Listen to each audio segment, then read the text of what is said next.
بسم الله الرحمن الرحيم. سبح لله ما في السماوات وما في الأرض وهو العزيز الحكيم.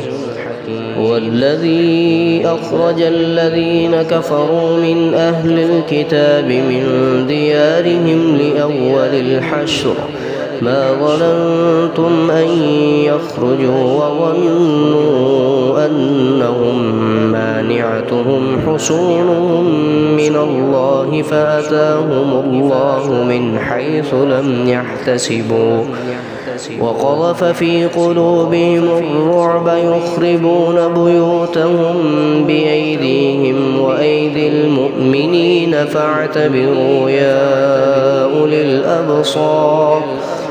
ولولا أن كتب الله عليهم الجلاء لعذبهم في الدنيا ولهم في الآخرة عذاب النار.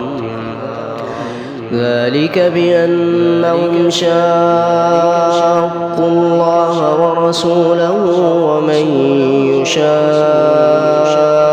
الله فإن الله شديد العقاب. ما قطعتم من لينة أو تركتموها قائمة على أصولها فبإذن الله وليخزي الفاسقين.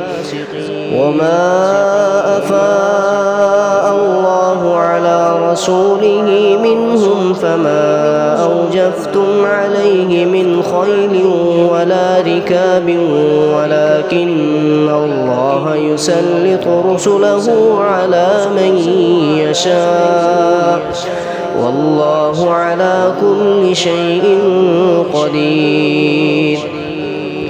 ما أفاء الله على رسوله من أهل القرى فلله وللرسول ولذي القربى واليتامى والمساكين وابن السبيل كي لا يكون دولة بين الأغنياء منكم.